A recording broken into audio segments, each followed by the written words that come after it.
relation where the acoustic power required to raise the tissue temperature by 1 centigrade grade. Cavitation. Cavitation is the other form of theoretical ultrasound can produce harm. You look in the picture, the membrane of the cell is broad. Yes, it's possible produce harm in the cell with ultrasound. This photo proves that. There are two forms of cavitation, the stable cavitation and the transient cavitation. The stable cavitation, bubble oscillate when exposed to acoustic wave of little amplitude. Really, there are the acoustic wave that we use.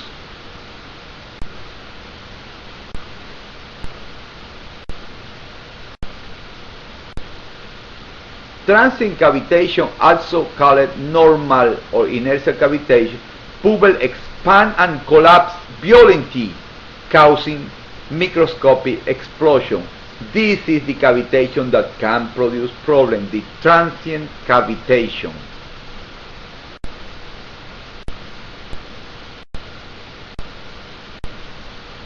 The explosion of the bubble can produce very big energy in the tissue of the patient. Transient cavitation produces highly localized violent effects, high pressure, shock wave, mechanical stress, and also colossal temperatures. But cavitation is not considered a danger because are related with a little quantity of cells. It's not all the body. Maybe can produce harm in a little quantity of cell, and the body have millions of cells. Of course, this is the same example that we see when we are scanning in the lungs laboratory animals with a lot of ultrasound energy and with long times. We can produce damage in the lungs, but also depend of the quantity of energy that we are using, of the quantity of time we are scanning, and also if we are using continuous ultrasound or pulsed ultrasound, because pulsed ultrasound are only produce ultrasound a very little time.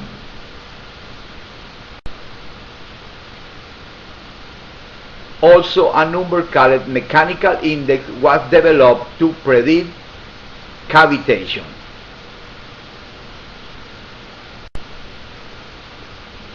Other time, no confirmed biological significant adverse effects are being reported in mammalian tissue that do not contain well-defined gas bodies.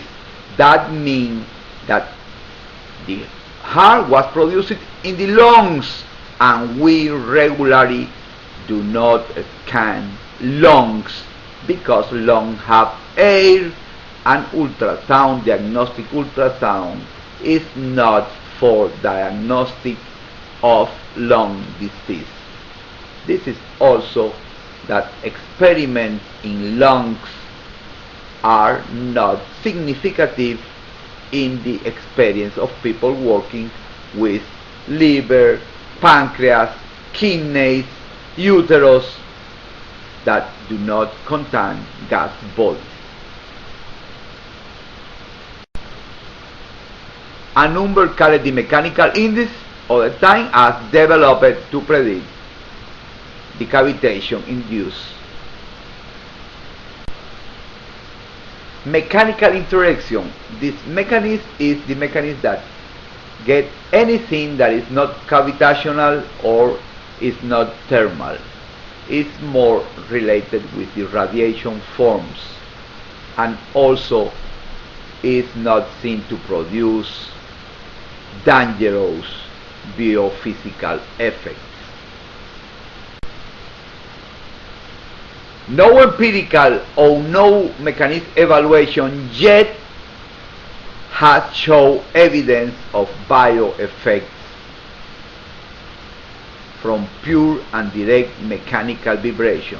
With this, we can conclude that no thermal, no cavitational, and no direct mechanical vibration are documented producing harm in the patients that get ultrasound or diagnostic ultrasound.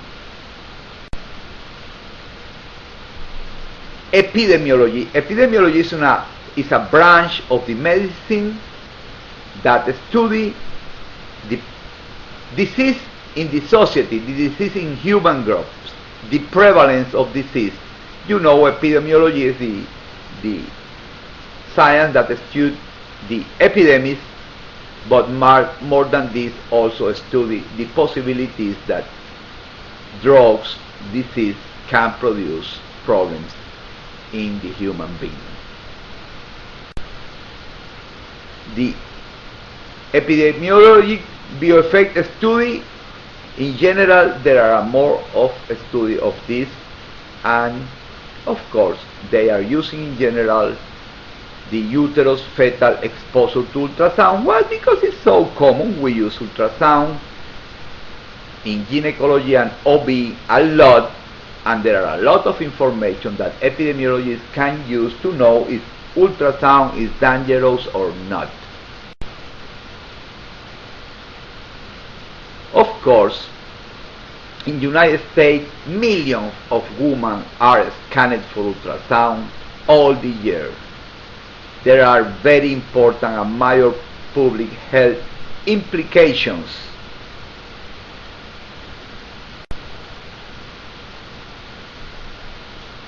This is the same. How many benefits you can get for make ultrasound in a pregnant woman, and what are the risks that this woman can take.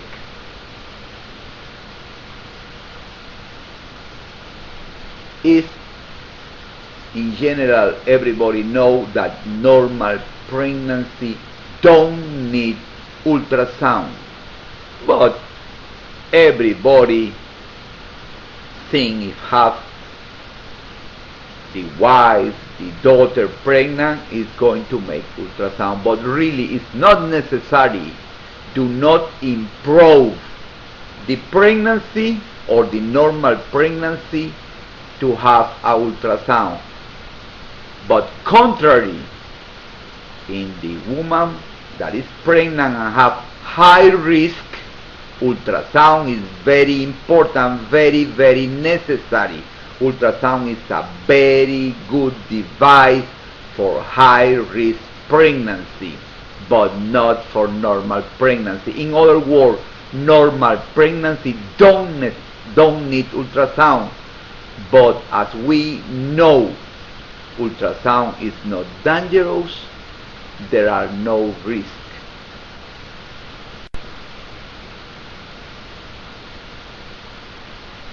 Risk-benefit ratio is the risk associated with a potential treatment to one individual, the same for diagnostic tests.